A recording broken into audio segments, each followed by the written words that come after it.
बिस्मिल्लाहिर्रहमानिर्रहीम अस्सलाम वालेकुम।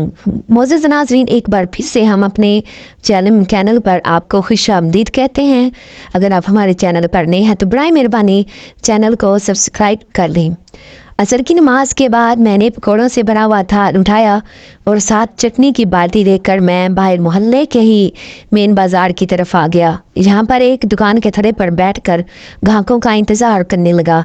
अभी चूंकि इफ्तारी में कुछ वक्त था, इसीलिए अभी कोई ग्राहक तो नहीं आया था। मोहल्ले की ही चंद बच्चों ने 10-20 रुपए के पकौड़े लिए थे और मैंने कागज़ में पकौड़े रखकर थोड़ी सी चटनी ऊपर डालकर पकड़ा देता। आजकल चूंकि रमज़ान था, इसी वजह से मेरे पकौड़े बिक जाया करते थे। लेकिन रमज़ान के ख़त्म होते ही फिर मुझे इस बात की टेंशन थी कि मैं क्या करूँगा, क्योंकि रोज़ाना इतनी मिकदार में पकौड़े बेचना मेरे लिए मुमकिन नहीं था। ग्राहक नहीं आते थे और फिर जो आते थे वो भी चंद एक ही आते थे, जिसके साथ घर का खर्च चलाना बहुत मुश्किल था। घर का चलाना तो दूर की बात थी, इससे तो पकौड़ों का अपना खर्चा भी पूरा नहीं होता था। यही वजह थी कि रमज़ान में ये काम कर लेने के बाद अब मैं सोच रहा था कि रमज़ान के बाद क्या करूँगा, क्योंकि मेरे घर के हालात तो मुझे इस तरह फारिग बैठने की इजाज़त नहीं देते थे। हालांकि मेरी अपनी उम्र ही क्या थी, सिर्फ 14 वर्ष, और मैं अपने घर की फ़िक्र गम में मुब्तला था। मुझे अपने घर के खर्च की फ़िक्र थी। अभी तो मेरे खेलने कूदने की उम्र थी, लेकिन ये फिक्रें मुस्तकिल जो मेरी जान के साथ चिपक गई थी और अब ज़िंदगी भर इसी तरह ही रहना था। ये सारी परेशानी तब शुरू हुई जब अब्बा का इंतकाल हुआ। अब्बा की ज़िंदगी में तो हम हंसते खेलते थे। मैं स्कूल जाता था और अपनी उम्र के बच्चों के साथ पढ़ता और खेलता था। ज़िंदगी बहुत अच्छी गुजर रही थी, लेकिन अब्बा के इंतकाल के साथ हमारी ज़िंदगी एक भयानक दौर में दाखिल हो गई। मैं कभी वो रात नहीं भूल सकता जब अब्बा का ठंडा दिशा मुझे ज़िंदगी की बेसवादी का बता रहा था और मुझे इस बात पर यकीन करना मुश्किल हो रहा था कि अब्बा अब इस दुनिया में नहीं रहे। मैं सोच भी नहीं सकता था कि मुझ पर जान निछावर करने वाला बाप अचानक इस दुनिया से रुखसत हो जाएगा। मैं जैसे एक रात में ही अपनी उम्र से कई साल बड़ा हो चुका था और यतीमी की एक रात ने मुझे ये समझा दिया था कि आगे ज़िंदगी कैसे गुजरने वाली है। मेरा नाम बिलाल है और मैं अब 14 बरस का एक लड़का हूँ। मैं 9वीं क्लास में पढ़ता था जब अचानक ही एक रात अब्बा का इंतकाल हो गया। अब्बा के इंतकाल के साथ ही ज़िंदगी का रुख यकसर बदल गया। मेरे अब्बा एक दफ्तर में मुलाजमत करते थे। वो पढ़े लिखे इंसान थे और हमेशा पढ़ाई की और पढ़े लिखे इंसानों की कदर करते थे। अब्बा यूँ तो मुलाजमत करते थे, लेकिन इनकी मुलाजमत में हमारे घर का खर्च आसानी पूरा हो जाता था। हम घर के लोग थे ही कितने, अम्मा, अब्बा, मेरी एक आपी और मैं, हम कुल 4 ही अफराद थे। घर अपना था, इसी वजह से गुजर बसर आसानी से हो रही थी। आपी इंटर करने के बाद घर पर ही होती थी और घर के काम काज में अम्मा का हाथ बटा दिया करती थी। आपी का रिश्ता फूफो के घर तय था। फूफो के बेटे के साथ इसकी मंगनी हो चुकी थी और जल्द इसकी शादी मतवक्के थी। अब्बा का ख्याल था कि आपी अभी भी इसकी हो जाए और फूफो का बेटा किसी काम पर लग जाए तो फिर ही शादी करेंगे। यही वजह थी कि आजकल आपी की शादी की तैयारियां घर पर चल रही थी और मैं 9वीं क्लास के इम्तिहान की तैयारियां कर रहा था। लेकिन अचानक अब्बा के इंतकाल ने हमारी ज़िंदगी का रुख ही बदल दिया। अब्बा एक रात सोए और नींद में ही अल्लाह को प्यारे हो गए। रात के ना जाने किस पहर इन्हें हार्ट अटैक आया और वो इस दुनिया से रुखसत हो गए। मेरी चीखें, आपी का रोता हुआ वजूद और अम्मा की सिसकियाँ लेती हुई आवाज़ भी अब्बा को वापस नहीं ला सकी। कुछ इस दुनिया के मुसाफिर बन चुके थे, इन्हें अब कुछ कोई भी चीज़ वापस नहीं ला सकती थी। दुनिया अब अब्बा के इंतकाल के साथ ही आमदनी का जरिया भी छिन चुका था। अब्बा के दफ्तर से बामुश्किल 1 महीने की तनख्वाह मिली थी, जिसके साथ हमारा वो महीना तो सुकून के साथ गुजर गया। लेकिन अब घर के अखराजात मुँह खोले खड़े थे और अम्मा को फिक्र के मारे सारी रात नींद नहीं आती थी। अब्बा तो अब ایک تو ابا کے بچھڑنے کا غم اور اوپر سے گھر کے حالات کی فکر، ان سب کی انہیں شدید ٹینشن تھی، اور اس کے علاوہ رشتہ داروں کا رویہ بھی اماں کو توڑ دینے کے لیے کافی تھا۔ ابا کے انتقال کے بعد کسی نے پلٹ کر بھی خبر نہیں دی کہ ہم کس حال میں جی رہے ہیں، یہاں تک کہ جس پھوپھو کے ساتھ ابا نے رشتہ داری کی تھی، جس کے بیٹے کے ساتھ آپی کی شادی طے تھی، وہ تک ہم سے منہ موڑ گئی تھی۔ شاید انہیں اب کسی بھاری جھیز کی امید نہیں رہی تھی، اسی وجہ سے وہ اب ہمارے گھر کا راستہ بھول گئے تھے۔ ابا کے گزر جانے کا صدمہ تو اپنی جگہ تھا، لیکن رشتہ داروں کے بدل جانے کا دکھ بھی بہت بڑا تھا۔ اماں اس دکھ کو برداشت کرنے کی کوشش کر رہی تھی، تاہم جب بھی وہ آپی کا چہرہ دیکھتی تو انہیں رونا آتا، کیونکہ ناحق آپی کو اس بات کی سزا ملی تھی۔ پھوپھو نے ایک دن بھی پلٹ کر نہ تو آپی کی خبر لی اور نہ ہی اماں کا خیال کیا، الٹا وہ تو ابا کی تدفین کے بعد دوبارہ آئی ہی نہیں۔ اماں کو اسی بات کا دکھ تھا اور پھوپھو کے تیور انہیں صاف دکھائی دے رہے تھے۔ ابا کے انتقال کے بعد میں چونکہ اپنے پیپروں کی تیاری بھی نہیں کر سکا تھا، اسی لیے اسکول میں بھی نہیں گیا۔ اماں کو اس بات کا بھی بہت دکھ تھا، وہ چاہتی تھی کہ میں بھی پڑھ لکھ کر اپنی تعلیم مکمل کروں، لیکن ابا کے انتقال کے بعد میرا دل ہی نہیں چاہتا تھا کہ میں اسکول جاؤں۔ میں ہر وقت گھر پر اپنے کمرے میں بند رہتا ہوں۔ ابا کے ساتھ میری بہت دوستی تھی، اور جس طرح وہ محبت اور پیار سے مجھے سمجھاتے اور دوستوں کی طرح اپنے ساتھ لے کر چلتے، مجھے وہ بہت اچھا لگتا تھا۔ لیکن اب جیسے ایک دم ساری دنیا خالی ہو گئی تھی، ابا نہیں رہے تھے تو کچھ بھی اچھا نہیں لگ رہا تھا۔ لیکن پھر آہستہ آہستہ زندگی کی طرف واپس آتے آتے مجھے کچھ وقت لگ گیا۔ تب تک گھر کے حالات کافی خراب ہو چکے تھے، گھر میں موجود ہر چیز ختم ہو چکی تھی، اور جو تھوڑی بہت جمع پونجی تھی وہ بھی ان مہینوں میں خرچ ہو چکی تھی۔ اماں نے گھر پر بیٹھ کر سلائی کا کام شروع کیا، لیکن چونکہ ہمارا یہ علاقہ ہماری ہی طرح کے لوگوں پر مشتمل تھا، اس لیے سلائی کا کام بہت کم آتا اور کبھی کبھی ہی ملتا، لیکن اس کبھی کبھی کو بھی وہ غنیمت سمجھتی۔ انہیں دنوں میں جب میں نے گھر کے حالات دیکھے تو کام کاج کرنے کا سوچا اور کہنے لگی تم ابھی کام کی طرف توجہ مت دو، گھر کا گزارا ہو ہی جائے گا، تم ابھی صرف اپنی پڑھائی پر دھیان دو۔ لیکن میں اماں سے کہنے لگا آخر گھر کا گزارا کیسے ہوگا؟ کوئی یہاں پر ہمیں منو سلوا پہنچائے گا، کوئی نہیں خیال کرے گا۔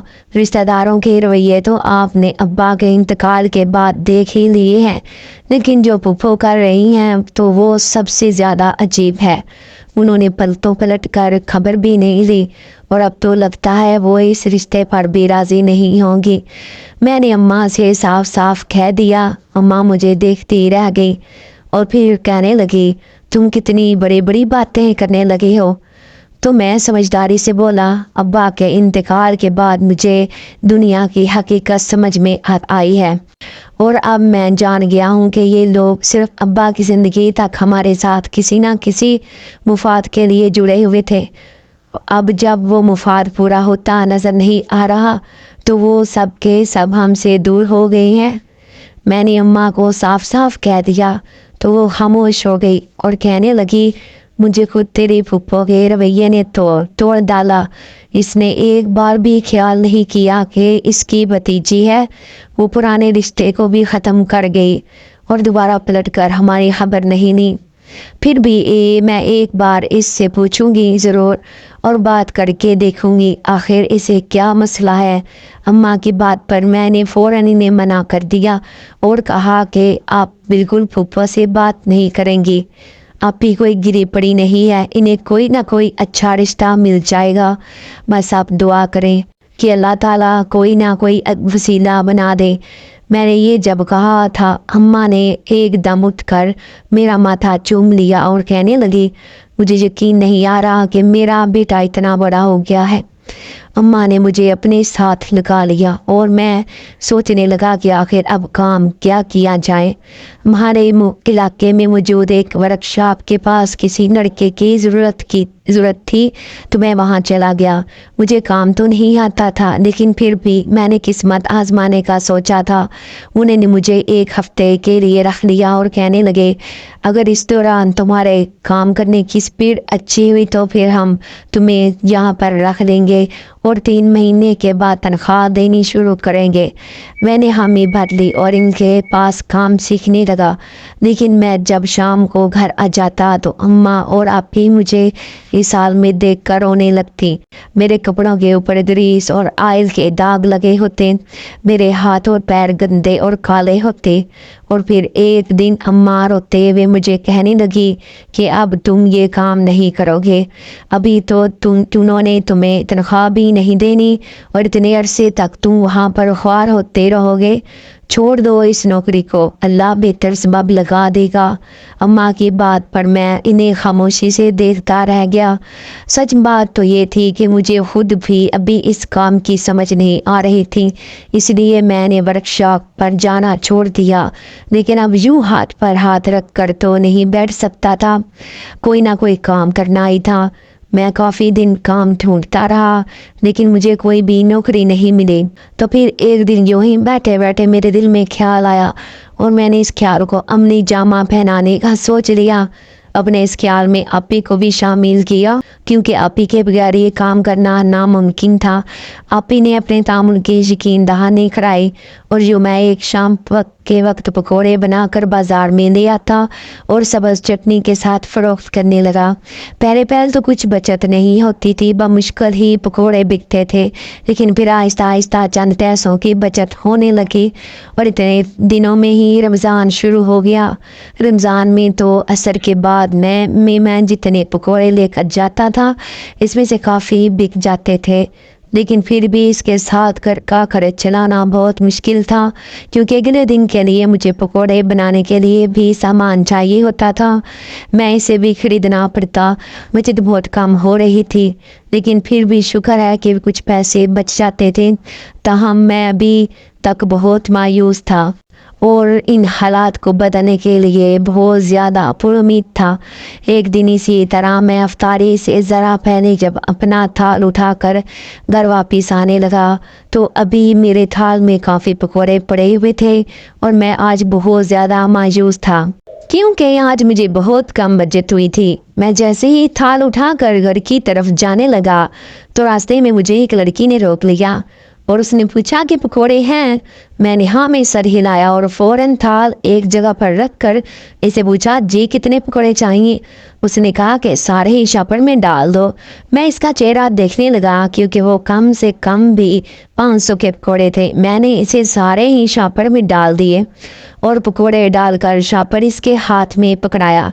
उसने मुझे 1000 का नोट दे दिया, जबकि मेरे पास तो इस वक्त खुले पैसे नहीं थे। मैंने इसे कहा भी कि आप इंतज़ार करें, मैं किसी दुकान से खुले पैसे ले आता हूँ। लेकिन वो कहने लगी, मुझे जल्दी है, तुम ये पैसे रखो, मैं बाद में किसी वक्त ले जाऊंगी। मैं इसकी उजलत पर हैरान होता हुआ पैसे जेब में रख कर घर आ गया। मुझे हैरानी हो रही थी कि आखिर इसने इतनी ज़्यादा रकम का भरोसा मुझ पर कैसे कर लिया। मेरे लिए तो वो रकम ज़्यादा ही थी, क्योंकि जिस तरह के हालात से मैं गुज़र रहा था वहाँ पर तो एक एक रुपया भी मेरे लिए अहम था।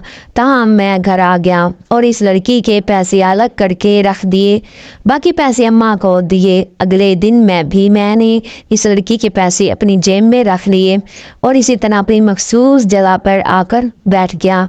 मुझे लाशऊरी तौर पर इस लड़की का इंतज़ार था, क्योंकि इसकी अमानत मेरे पास थी और मेरा ख्याल था कि वो जल्दी मुझसे पैसे लेने के लिए आएगी।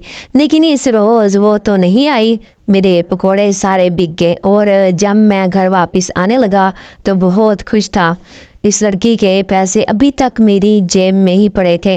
अगले दिन फिर जब मैं अपनी मखसूस जगह पर पहुंचा तो वो मुझसे पहले ही मौजूद थी। मैं बहुत हैरान हुआ और फ़ौरन जेब से पैसे निकाल कर इसे दिए, जबकि वो कहने लगी, मैं पैसे नहीं लेने आई, मैं तो पकौड़े लेने के लिए आई हूँ। तुम्हारे पास जितने पकौड़े हैं इन सबको पैक कर दो। तुम्हारे पकौड़े मुझे बहुत अच्छे लगे हैं, मेरे घर वालों को भी बहुत पसंद आए थे, इसीलिए आज मैं जल्दी यहाँ पर आ गई। कल जब आई थी तो तब तुम जा चुके थे। इस लड़की ने जल्दी जल्दी अपनी बात कही तो मैं हैरान होता हुआ वो सारे पकौड़े शॉपर में डालने लगा और फिर उसने मुझे आज भी मेरी मतलूबा रकम से ज़्यादा रकम अदा कर दी। मैंने जब इसे पैसे वापस करना चाहे तो उसने ये कहकर इनकार कर दिया कि ये पैसे तुम रखो और कल ज़्यादा पकौड़े बनाकर ले आना। जबकि मैं इसे पैसे वापस करता रहा और वो बाकी रकम दिए बगैर ही वहाँ से चली गई। मैं बहुत हैरान हुआ कि आजकल के दौर में भी कोई पैसों के मामले में इतना ज़्यादा लापरवाह हो सकता है, वरना हमारे तो अपनों ने भी हमारे किसी भी किस्म की मदद करने से इनकार कर दिया। जबकि वो लड़की पराई होकर मुझ पर अपने पैसों का भरोसा कर गई। बेशक वो रकम कम थी, लेकिन मेरे लिए तो वो इतनी रकम भी ज़्यादा थी, क्योंकि बाज़ औक़ात इतनी रकम की वजह से हम घर में कुछ पकाने से भी बैठे होते थे। जी वजह थी कि मैं इस लड़की का बड़ा ममनून हुआ और इसके पैसे अलग करके रख दिए। अब मैं अगले दिन आपी से ज़्यादा पकौड़े बना कर ले आया। अभी मुझे वहाँ पर आकर बैठे कुछ देर ही गुजरी थी कि वो लड़की फिर से आई और यही कहा कि सारे पकौड़े शॉपर में डाल दो।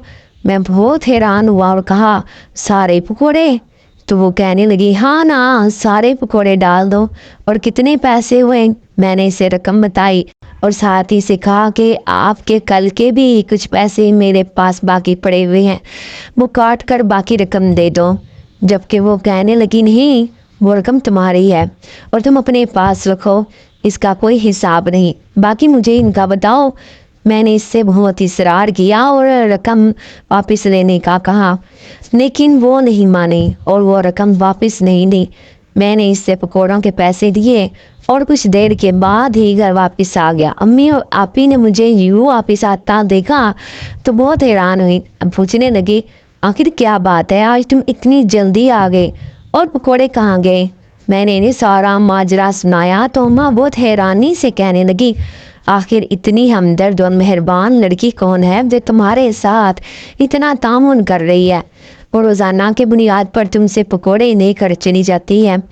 मैंने लाइनमी से कंधे उचका दिए। मुझे कहा कि मुझे तो मालूम नहीं वो कौन है, लेकिन जो भी है मेरे लिए तो रहमत का फरिश्ता ही साबित हुई है। मैंने अम्मा से कहा तो वो भी सर हिलाने लगी और कहने लगी, बेशक ऐसा ही है। मैं ज़हनी तौर पर बहुत मुतमईन था, लेकिन 3-4 दिन से इस लड़की की वजह से मेरे पकौड़ों की खूब अच्छी फ़रोख्त हो रही थी। अब रोज़ ही ऐसा होने लगा। मैं जब पकौड़े बना कर लेकर जाता तो वह लड़की कुछ देर बाद ही आ जाती और सारे पकौड़े ले जाती। मैं जितने भी पकौड़े बना कर ले जाता वो सब के सब ले जाती। मैं बहुत हैरान होता, आखिर वो इतने पकौड़ों का क्या करती है। बाकी इसका कितना बड़ा ख़ानदान है जो वो सबको पकौड़े खिलाती है। कोई और गाहक तो अब करीब भी नहीं आता था, वो लड़की सारे पकौड़े ले जाती। और एक दिन मैंने हैरानी से इससे ये पूछ भी लिया और कहा, आप रोज़ाना इतने पकौड़े लेकर जाती हैं और फिर आप इनका क्या करती हैं? मेरी बात सुनकर वो मुस्कुरा दी और कहने लगी, दरअसल मेरे घर वालों को तुम्हारे पकौड़े बहुत पसंद आए, यही वजह है कि अब वो अफ्तारी में यही पकौड़े मांगते हैं। अब जिस दिन नहीं मिलेंगे तो वो गुस्सा करेंगे, इसलिए मैं रोज़ आकर ये सारे पकौड़े ले जाती हूँ। उसने ज़रा तफसील से कहा तो मैं हैरान होकर रह गया। तब मेरा तो काम चल रहा था, इसलिए मैंने बहस नहीं की और सारे पकौड़े इसे शॉपर में डालकर दे दिए। लेकिन आज पकौड़े पकड़ कर वो वहाँ से गई नहीं, बल्कि मुझे कहने लगी कि तुम्हें यहाँ पर किसी दर्जन का मालूम है जो कपड़े वगैरह सिलाई करती हो। मुझे कुछ कपड़े सिलाई करवाने हैं, लेकिन कोई अच्छी दर्जन नहीं मिल रही। उसने पूछा तो मैंने फ़ौरन हाँ में सर हिला दिया और कहा, जी हाँ, मेरी अम्मी कपड़े सिलाई करती हैं। अगर आप एक दफ़ा एक सूट सिलाई करवा कर देख लें तो आपको अंदाज़ा हो जाएगा, और वो पैसे भी काफ़ी माकूल लेती हैं। मैंने इस लड़की से कहा तो वो कहने लगी, नहीं नहीं, पैसों का मुझे मसला नहीं है, तुम्हारी अम्मी की मेहनत की जो इजरत बनेगी मैं वो उन्हें ज़रूर दूंगी, बस सिलाई अच्छी और मायारी होनी चाहिए। तुम ऐसा करना, मैं कल आऊँगी, तुम मुझे अपने घर ले जाना, मैं तुम्हारी अम्मी से मिलकर इन्हें कुछ कपड़े सिलाई के लिए दे दूँगी। इस लड़की ने खुद ही सारा प्रोग्राम सेट कर लिया, तो मैंने भी सर हिला दिया और कहा ठीक है, कल मैं आपको यहीं पर मिलूँगा तो आपको ले जाऊंगा। मैंने इसे कहा तो वो सर हिलाती हुई पैसे अदा करके चली गई। आज भी उस दिन पहले की निस्बत ज़्यादा पैसे दिए थे। मुझे भी जैसे अब इस बात की आदत होती जा रही थी, क्योंकि वो हमेशा मुझे ज़्यादा रकम ही अदा करके जाती थी। अगले दिन मैं पकोड़े तो नहीं बना कर लेके गया, क्योंकि मुझे पता था सारे पकोड़े तो वही खरीद देगी।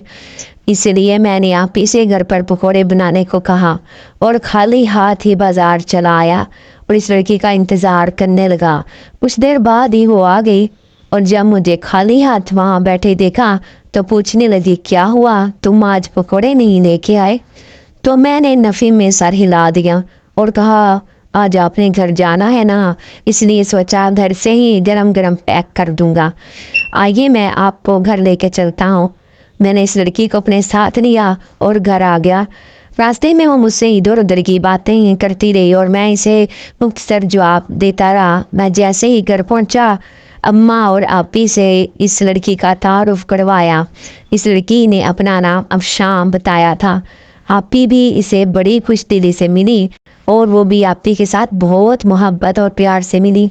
अम्मा ने इसे अपनी सिलाई के कुछ नमूने दिखाए और इसको दिखाए जो कि इसे बहुत पसंद आए थे। वो अम्मा को काफ़ी सारे कपड़े सिलाई करने के लिए दे गई। अम्मा बहुत हैरान हुई और खुश भी कि घर बैठे हुए इतना काम मिल गया और अल्लाह का शुक्र अदा किया। आपी के साथ काफ़ी देर गपशप करने के बाद वो फिर चली गई। मैंने इसे पकोड़े पैक कर दिए थे, वो उनकी रकम इसी वक्त अदा कर गई। हालांकि मैंने इसे कहा भी था कि आज ये पकोड़े मेरी तरफ से तोहफे में हैं, लेकिन वो नहीं मानी और कहने लगी कि जब तुम ज़्यादा कमाने लगोगे तब मैं तुमसे तोहफा भी ले लूँगी, लेकिन अभी तुम ये रखो। इसने ज़बरदस्ती मुझे वो पैसे दे दिए तो मैंने खामोशी से रख लिए। सच बात तो ये थी कि अभी वाकई में इस तरह का नुकसान बर्दाश्त करने की हिम्मत नहीं रखता था। ये वजह थी कि मैंने वो पैसे रख लिए। अब असर के बाद वो लड़की रोज़ ही आकर पकोड़े ले जाती और अच्छी खासी मिकदार में लेकर जाती है। एक दिन तो आपी भी हैरान होकर पूछने लगी थी कि आखिर वो इतने पकोड़ों का क्या करती है, जबकि मैंने कंधे उचका दिए और कहा कि मुझे तो खुद मालूम नहीं कि वो इतने पकोड़े क्या करती है, लेकिन ये इसकी मेहरबानी है कि वो सिर्फ मेरे पास ही आकर अपनी इफ्तारी का सामान लेकर जाती है। रोज़े ख़त्म होने में कुछ दिन ही रह गए थे और अब मुझे इसी बात की परेशानी थी कि रमज़ान के बाद मैं क्या करूँगा, जबकि अब तो पकौड़ों की अच्छी खासी फ़रोख्त हो जाती थी, लेकिन रमज़ान के बाद तो काम इतना नहीं चलना था। और फिर मैं क्या करता। अम्मा ने इस लड़की के कपड़े सिलाई कर दिए थे और वो एक दिन आकर कपड़े ले गई और अम्मा को अच्छी खासी रकम उजरत के ज़ुमरे में देकर गई, क्योंकि इसे इनकी सिलाई और डिज़ाइनिंग बहुत पसंद आई थी और इसके अलावा वो अम्मा को और कपड़े सिलाई करने के लिए भी थे। मैं अब काफ़ी मुतमईन था क्योंकि घर के हालात बेकार हो रहे थे। अम्मा ने इसके बाकी कपड़े भी 2 दिनों में सिलाई कर दिए और मुझे कहने लगी कि तुम इस लड़की के घर दे आओ, शायद इसे कपड़ों की ज़रूरत हो। लेकिन मैंने अम्मा से कहा कि अम्मा मुझे तो इसके घर का मालूम ही नहीं है, ना जाने वो कहाँ रहती है। मैंने तो आज तक इससे इस बारे में पूछा ही नहीं। मेरी बात सुनकर अम्मा हैरान रह गई और कहने लगी, ऐसा कैसे हो सकता है कि तुम्हें इसके बारे में मालूम ही ना हो, जबकि मैंने अम्मा से कहा कि मैं बिल्कुल सच कह रहा हूँ, मुझे वाकई इसके घर का नहीं मालूम, लेकिन अब वो आएगी तो मैं इससे पूछ लूँगा। मैंने अम्मा से कहा और इसका इंतज़ार करने लगा। वो जैसे ही शाम को आई तो मैंने इससे पूछा कि आज तक मैंने आपसे आपके घर का नहीं पूछा, अगर कभी कपड़े जल्दी सिलाई हो जाएं तो मैं आपके घर पकड़ा जाया करूँगा, आप मुझे अपने घर का पता दे दें। मैंने इस लड़की से कहा तो वो खामोश सी हो गई اور کہنے لگی میرا گھر یہاں پر کہیں نہیں ہے، میں بہت دور سے آتی ہوں۔ اس کی بات سن کر میں بہت حیران ہوا اور کہنے لگا آپ کہاں سے آتی ہیں اور کیسے اتنی دور کا سفر روز کرتی ہیں؟ میں نے حیرانی سے اس سے سوال کیا تو وہ کہنے لگی میں اس سے بھی زیادہ سفر روز کر سکتی ہوں۔ دراصل تم نہیں جانتے، میں ایک جن زادی ہوں اور جنات کی دنیا سے آتی ہوں۔ وہ سارے پکوڑے میں مہین پر لے کر جاتی ہوں، وہاں پر جنات میں تمہارے پکوڑے بہت پسند کیے جاتے ہیں۔ اس کی بات سن کر میں حیران رہ گیا اور خوف کے مارے میری آنکھیں پھیل گئیں۔ تاہم جب اس نے میرے چہرے پر ہوائیاں اڑتی دیکھی تو مجھے کہنے لگی تم ڈرو مت، میں تمہیں ڈرانے کے لیے نہیں آئی، میں صرف تمہاری مدد کے خیال سے آئی ہوں۔ میں جانتی ہوں تمہارے گھر کے حالات بہت خراب تھے، تمہارے ابا کے انتقال کے بعد جس طرح تمہارے رشتہ داروں نے تم سے منہ موڑ لیا وہ سب میں جانتی ہوں۔ اس جنزادی کی باتیں مجھے حیران کر رہی تھی۔ تاہم میں نے اسے کہا کہ آپ صرف میری مدد کے خیال سے یہاں پر آئی ہیں۔ میرے حیرانی سے پوچھنے پر اس نے مسکراتے ہوئے ہاں میں سر ہلا دیا اور کہنے لگی ہاں بالکل صرف تمہاری مدد کے خیال سے آتی ہوں۔ جس طرح تم اپنے گھر کے حالات بدلنا چاہتے تھے اور اپنے گھر کے بارے میں سوچتے تھے مجھے بہت اچھا لگتا تھا۔ تم چھوٹی سی عمر میں ہی محنت کرنے لگے، تم نے کوئی غلط کام نہیں کیا، مجھے یہ بات بہت اچھی لگی، اسی لیے میں تمہاری مدد کے خیال سے یہاں پر آتی ہوں تاکہ تمہیں زیادہ پریشانی نہ ہو اور تم کسی غلط راہ کی طرف نہ نکل پڑو۔ اس جنزادی کی باتیں سن کر میں حیران رہ گیا اور پھر جب میں نے اسے کہا کہ آپ اماں کو کپڑے بھی اسی وجہ سے دے کر گئی تھی تو اس نے ہاں میں سر ہلا دیا۔ اس کی اتنی مدد کے خیال سے میری آنکھیں بھیگ گئیں، تاہم میں نے ممنون نظروں سے اس کی طرف دیکھا اور کہا جس طرح آپ نے میری مدد کی ہے بغیر احسان جتلائے اور بغیر کوئی لالچ دکھائے، اس بات نے مجھے بے مول خرید لیا ہے۔ میں نے جنزادی سے کہا تو وہ مسکرا دی اور کہنے لگی کہ تم ہمیشہ اسی طرح محنت کرنا، کبھی شارٹ کٹ نہ اپنانا، تم بہت جلد اپنا مقام بنا لو گے۔ اور جنزادی نے مجھے امید بھری نگاہوں سے دیکھتے ہوئے کہا تو میں نے بھی سر ہلا دیا۔ میں واقعی اپنے گھر والوں کے لیے کچھ کرنا چاہتا تھا، جس طرح پھوپھو کے رویے نے ہمیں توڑ دیا، انہوں نے جہیز کی وجہ سے میری بہن سے رشتہ ختم کر دیا۔ یہ بات مجھے اندر ہی اندر بہت تکلیف دیتی تھی اور میں چاہتا تھا کہ اب اپنی بہن کو بہت زیادہ جہیز دے کر رخصت کروں اور پھوپھو سے بھی زیادہ کسی اچھے گھر میں رخصت کروں۔ یہی وجہ تھی کہ میں نے اماں سے کہہ دیا کہ وہ اب آپی کے لیے کوئی رشتہ دیکھیں۔ میری بات سن کر اماں حیرانی سے مجھے دیکھنے لگی اور کہنے لگی تمہیں اچھی طرح معلوم ہے تمہارے پھوپھو کے گھر آپی کا رشتہ طے ہے، اگر وہ کسی وجہ سے نہیں آ رہی تو ہم خود معلوم کر لیتے ہیں، لیکن تم اس بات پر مانتے ہی نہیں۔ اماں نے مجھے قدرے ڈانٹتے ہوئے کہا تو میں نے اماں سے کہا اماں جب میں آپ کو ایک بار کہہ دیا ہے کہ آپ ان سے نہیں پوچھیں گی تو نہیں پوچھیں گی، میں آپ کو بتانا تو نہیں چاہتا تھا لیکن اب بتا رہا ہوں، پھوپھو نے اپنے بیٹے کا رشتہ کہیں اور طے کر دیا ہے، اسے اب آپ آپی کے لیے کہیں اور رشتہ دیکھ لیں۔ میں نے اماں سے نظریں چراتے ہوئے کہا تو وہ حیرانی سے میرا چہرہ دیکھنے لگی اور کہنے لگی تمہیں یہ کیسے معلوم ہوا؟ تو میں نے کہا کہ ایک دن مجھے پھوپھو بازار میں ملی تھی اور وہیں پر انہوں نے مجھے یہ بتایا تھا۔ اس دن کے بعد سے میں پھوپھو سے جیسے نفرت کرنے لگا ہوں۔ میں نے قدرے غصے سے اماں سے کہا تو وہ بھی بہت پریشان نظر آئی اور پھر کہنے لگی نہ جانے اسے کیا ہو گیا ہے، وہ کیوں ایسے کر رہی ہے، خیر میری بیٹی کا اللہ مالک ہے، اللہ نے اس کے لیے کچھ اچھا ہی سوچا ہوگا۔ اماں نے اللہ پر توکل کرتے ہوئے کہا میں چپ چاپ وہاں سے اٹھ کے آیا، اتنے دنوں سے دل پر جو بوجھ تھا وہ آج اتر گیا۔ اب مجھے یقین تھا کہ اماں آپی کے لیے کوئی نہ کوئی رشتہ دیکھ لیں گے، ورنہ اتنے دنوں سے وہ ہاتھ پر ہاتھ رکھ کر بیٹھی تھی کہ شاید پھوپھو آ ہی جائے، لیکن اب ان کی امید ختم ہو گئی تھی، اس لیے اب وہ کوشش کریں گی۔ اماں نے آپی کی شادی کے لیے ہاتھ پیر مارنا شروع کر دیے۔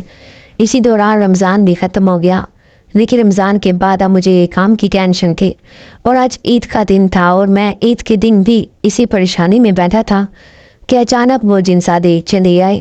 اس نے مجھے پریشان دیکھا تو پوچھنے لگی کیا ہوا ہے؟ तुम इतने परेशान क्यों बैठे हो? तो मैंने इसे अपनी परेशानी से आगाह किया तो वो कहने लगी, तुम फिक्र मत करो, बहुत जल्द तुम्हारे लिए काम का बंदोबस्त हो जाएगा। इस जिनजादे की बात सुनकर मैंने हैरानी से इसे देखा और पूछा, वो कैसे? तो वो कहने लगी, दरअसल मैंने तुम्हारे लिए एक छोटा सा चाय का ढाबा बनाने का सोचा है। चाय के साथ साथ तुम वहाँ पर पकोड़े और चिप्स भी लगाना और फिर देखना आहिस्ता आहिस्ता तुम्हारा वो ढाबा खूब चल निकलेगा। इस जिनजादे की बात सुनकर मुझे अच्छा तो बहुत लगा, ताहम मैंने इसे कहा कि मेरे पास इतना सरमाया नहीं है, मैं कहाँ से इतने पैसे लेकर आऊँगा। मैंने मायूसी के आलम में इसे कहा तो वो कहने लगी, सिवाय कि तुम फिक्र मत करो, वो सब कुछ मेरे ज़िम्मे है, मैं तुम्हें इसके लिए सरमाया दूंगी। इसके कहने पर मैंने नफ़ी में सर हिला दिया और कहा, नहीं, मैं इस तरह आपका एहसान नहीं ले सकता। पहले ही आपने मुझ पर बहुत एहसान किया है और जिस तरह आपने मेरी मदद की है मैं वो कभी नहीं भुला सकता। मैंने इस लड़की का एहसान लेने से साफ साफ इन्हें मना कर दिया, जबकि वो कहने लगी, मैं तुम पर कोई एहसान नहीं कर रही, तुम बस अपने काम के बारे में सोचो और काम करो। उसने अजीब ठूस भरे अंदाज में मुझसे कहा तो मैं मुस्कुरा दिया। इसके बाद के अगले मरहला मराइल बड़े आसानी से तय हो गए। मैंने अपने बाजार में एक छोटा सा ढाबा खोल लिया। वहाँ पर मैं समोसियाँ, पकौड़े, चिप्स और चाय भी बेचने लगा। जल्द ही मेरा वो ढाबा खूब चल निकला और मुझे अच्छी खासी बचत होने लगी। इसके लिए मैं सिर्फ और सिर्फ इस जिनजादी का ही मशकूर था, जिसकी बदौलत मैं आज अपने ढाबे का मालिक बन बैठा था। वो जिनजादी अब भी अम्मा के पास आती और अपने कपड़े दे कर जाती। अम्मा कपड़े सिलाई करती हैं तो वो हमेशा अम्मा को ज़्यादा ही उजरत दे कर जाती। अम्मा इसे बहुत दुआएं देती थी। अम्मा को ये तो मालूम नहीं था कि वो एक जिनजादी है, लेकिन जिस तरह वो अम्मा का एहसास करती थी अम्मा को बहुत अच्छा लगता था। इन्हीं दिनों में अम्मा जब आपी का रिश्ता ढूंढ रही थी तो एक दिन फूफो घर पर चली आई। उनको देखकर अम्मा की आंखों में उम्मीद की चमक उठी। इन्हें लगा कि शायद फूफो पुराने रिश्ते को बहाल करने के लिए आई हैं। उनकी आमद का मकसद कुछ देर के बाद ही खुल गया जब उन्होंने अपने बैग से अपने बेटे की शादी का कार्ड निकाल कर पकड़ाया, जिसे देखकर अम्मा के चेहरे पर मायूसी फैल गई। ताम अम्मा ने फूफो पर कुछ भी जाहिर नहीं किया और उन्हें बड़े धीरे से अंदाज में मुबारकबाद दी। फूफो भी शादी पे आने की ताकीद करते हुए चले गए। एक बार भी उन्होंने ना तो आपी के बारे में सोचा और ना ही हमारे घर के हालात के बारे में पूछा। फूफो का ये रवैया अम्मा को दुखी कर गया और वो बीमार पड़ गई। मैं अम्मा को ये परेशानी समझता था, लेकिन अब मैं इस मामले में कुछ नहीं कर सकता था। अगर फूफो नहीं चाहती हैं तो हम कैसे ज़बरदस्ती रिश्ता कायम रख सकते थे। बस मैंने अम्मा को सिर्फ समझाया और दो तीन दिन बाद अम्मा की तबीयत काफ़ी संभल गई थी। घर पर वैसे ही आजकल परेशानी चल रही थी, इसलिए जब वो जिनजादी अपने कपड़े लेने के लिए आई तो अम्मा को बीमार देखा तो पूछने लगी। मैंने इसे फूफो की आमद के बारे में बता दिया और ये भी कि किस तरह फूफो अपने बेटे का रिश्ता तय करके अब इसकी शादी कर रही हैं। वो भी दुख का इजहार करने लगी। ताहम वो कहने लगी कि तुम अपनी बहन की शादी करो और फूफो से अच्छी जगह पर इसकी शादी करो, देखना तुम्हारी फूफो खुद ही सीधी हो जाएंगी। मैंने इसे कहा, हाँ, मैंने भी अम्मा से ये कहा है। अब अम्मा की तबीयत कुछ संभली है तो जल्द ही इसका रिश्ता तय करते हैं। और फिर अम्मा की तबीयत संभलने के बाद आपी का रिश्ता एक बहुत अच्छी जगह पर हो गया। फराज भाई सरकारी नौकरी करते थे और इनकी भी अच्छी खासी तनख्वाह थी। अम्मा बहुत खुश और मुतमईन थी। और फिर मैंने 1 महीने के बाद ही शादी की तारीख पक्की करके आपी की शादी की तैयारियां शुरू कर दी। इस मामले में इस जिनजादी ने मेरा बहुत साथ दिया। उसने अच्छी खासी रकम हमें मुहैया कर दी। जब अम्मा को मैंने इस रकम के बारे में बताया तो वो बहुत हैरान हुई और फिर परेशानी से कहने लगी कि हम आखिर इस लड़की से इतनी बड़ी रकम कैसे ले सकते हैं। वो लड़की हमारे साथ तामुन कर रही है, लेकिन हम इतनी बड़ी रकम नहीं ले सकते। अम्मा ने रकम देने से मना कर दिया और फिर मैंने अम्मा को इस लड़की के जिनजादी होने का बता दिया, जिसे सुनकर अम्मा भी बहुत हैरान हुई। اور پریشانی سے کہنے لگی کہ یہ کیسی بات ہے، وہ جنزادی ہو کر ہماری اتنی مدد کر رہی ہے، مجھے تو اس بات پر یقین ہی نہیں آ رہا۔ اماں گہری سوچ میں پڑ گئی، جبکہ میں نے انہیں کہا کہ اماں یہ بات بالکل صحیح ہے، وہ لڑکی جنزادی ہے اور وہ صرف ہماری مدد کے خیال سے یہ سب کچھ کر رہی ہے، اور وہ جو کچھ بھی کر رہی ہے اب آپ اسے کرنے دیں اور اسے منع مت کریں۔ میں نے اماں سے لجاجت سے کہا تو وہ بھی مان گئی، تاہم اماں کو جیسے اس بات پر یقین ہی نہیں آ رہا تھا ایک جنزادی ہماری اتنی مدد کر سکتی ہے۔ اپی کی شادی میں نے بہت دھوم دھام سے کی تھی۔ اپی کی شادی میں پھپھو بھی آئی تھی، اور جب انہوں نے اتنے اچھے انتظامات دیکھے اور دلہا دیکھا تو بہت حیران ہوئی، اور اماں سے خرید کر پوچھنے لگی کہ آخر تم نے کیسے اتنا اچھا انتظام کیا، اور پھر تمہیں اتنا اچھا رشتہ مل گیا کیسے؟ جبکہ اماں نے انہیں کہا کہ یہ سب میرے رب کے کرم نوازی ہے اور میری بیٹی کے صبر کا پھل ہے۔ اماں نے بڑے ٹھنڈے سے انداز میں کہا تو پھر وہ جیسے خاموش ہو گئی، تاہم میں نے اپنی بہن کو ہر ممکن جہیز دیا، اچھے طریقے سے اسے رخصت کیا۔ اس شادی کے بعد پھپھو اکثر گھر آنے لگی اور خرید کر اماں سے ہمارے حالات کے بارے میں پوچھنے لگتی، جبکہ اماں اپنی سادگی میں انہیں جواب دے دیتی، سنا تھا کہ پھپھو کی بہو نے ان کا جینا حرام کیا ہوا ہے اور وہ کسی طور پر انہیں گھر پر برداشت کرنے کے حق میں نہیں ہے، وہ اپنے شوہر کو لے کر علیحدہ ہونا چاہتی ہے، جبکہ پھپھو کا اکلوتا بیٹا ہے، اس لیے وہ اسے الگ نہیں ہونے دے رہی۔ پھپھو کے حالات آج کل کافی خراب چل رہے تھے۔ اماں نے جب مجھے یہ بتایا تو میں خاموشی سے سر ہلا کے رہ گیا۔ سچ کہوں تو مجھے اب ان سے کوئی انسیت محسوس نہیں ہوتی تھی۔ ابا کے جانے کے بعد انہوں نے جس طرح کا سلوک ہمارے ساتھ روا رکھا تھا، اس بات نے مجھے ان سے متنفر کر دیا تھا، اور پھر اب جب انہوں نے دیکھا کہ ہمارے حالات بہتر ہو گئے ہیں، ہم اچھا کمانے لگ گئے ہیں، تو وہ دوبارہ سے ہم سے رشتہ بحال کرنے آ گئی ہیں۔ میں نے اماں کو تو ان سے ملنے سے نہیں روکا، لیکن میں خود اب ان سے ملنا نہیں چاہتا تھا۔ اماں کو پھپھو کے حالات سن کے بہت بے چینی رہتی، کیونکہ ان کا خیال تھا کہ پھپھو بہت زیادہ پریشان ہیں، جبکہ مجھے ان سے کوئی ہمدردی محسوس نہیں ہوتی تھی۔ اپی جب بھی گھر پر آتی تو بہت خوش لگتی، کیونکہ ان کے چہروں پر سجی خوشیوں کا عکس نظر آتا ہے۔ اپی کو خوش دیکھ کر میں اور اماں مطمئن ہو جاتے۔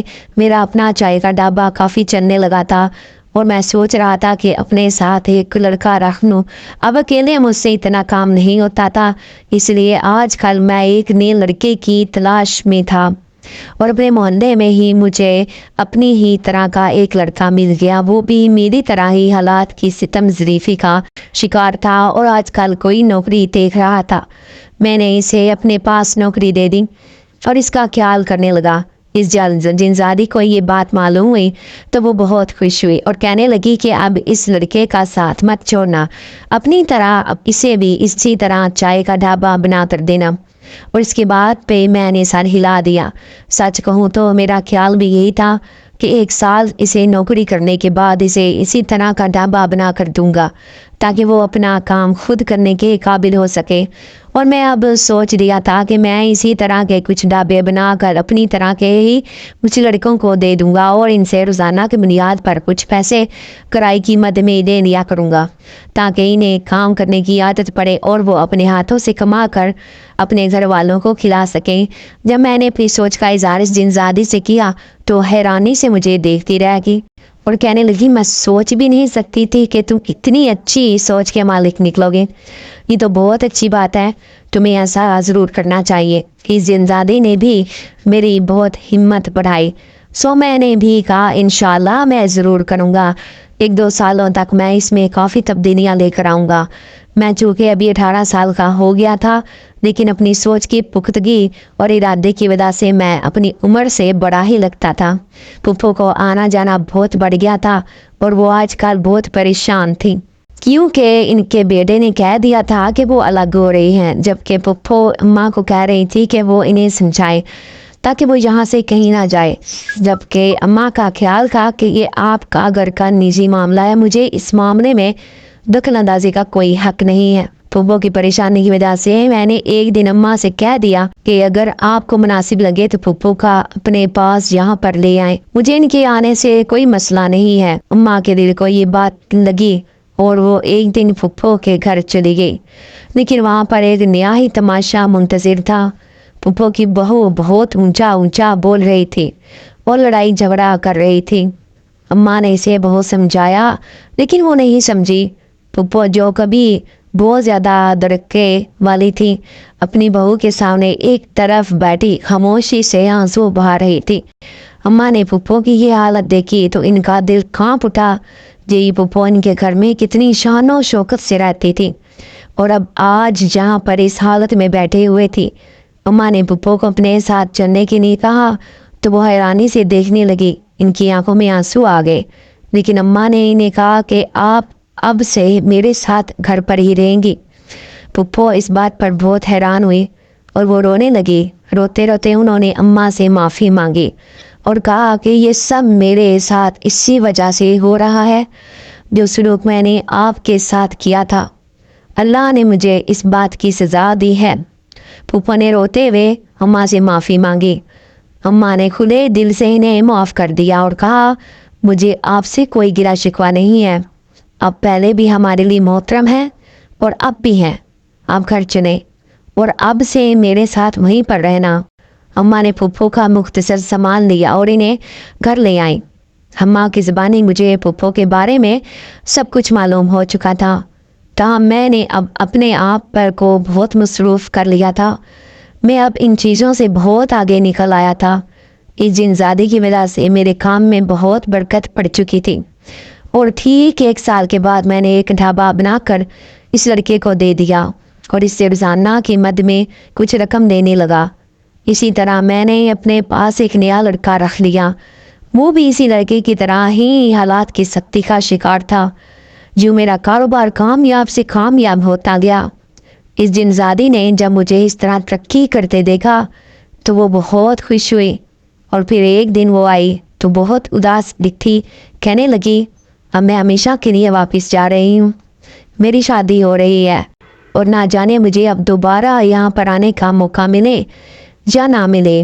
وہ جن زادی کا سن کر میں بہت اداس ہو گیا۔ اتنے سالوں سے یہاں پر میری خاطر آتی رہی اور اب جب اچانک اس کے جانے کا سنا تو میرا دل مرجھا سا گیا۔ میں اسے خوش دلی سے رخصت کیا، لیکن جانے سے پہلے شاپر میں اس کی پسند کے پکوڑے ڈالنا نہیں بھولا، جنہیں دیکھ کر وہ مسکرا دی اور میرا شکریہ ادا کرتی ہوئی وہاں سے چلی گئی۔ اس کے جانے سے مجھے ایک دم بہت اداسی ہو گئی اور دل بجھ سا گیا تھا۔ نہ جانے کیا بات تھی، مجھے اس کی عادت ہوتی گئی تھی اور اس کا اچانک چلے جانا مجھے بہت محسوس ہو رہا ہے۔ تاہم میں نے اپنے کام کی طرف دھیان کیا اور اگلے 2 سالوں میں میں پہلے سے کافی کامیاب ہو چکا تھا۔ اسی طرح کے 3 ڈھابے اور بنا کر اپنے ہی جیسے مجبور لڑکوں کو دے دیے تھے اور وہ روزانہ کی بنیاد پر مجھے کرائے کی مد میں کچھ پیسے ادا کر دیتے ہیں۔ میں نے رقم کی کوئی پابندی نہیں رکھی تھی، جتنی رقم وہ خوشی سے دیتے تھے میں رکھ دیتا تھا۔ میری زندگی میں اب بہت سکون آ گیا تھا۔ میں آپ ہی کی طرف سے بھی مطمئن تھا اور گھر کی طرف سے بھی مطمئن تھا۔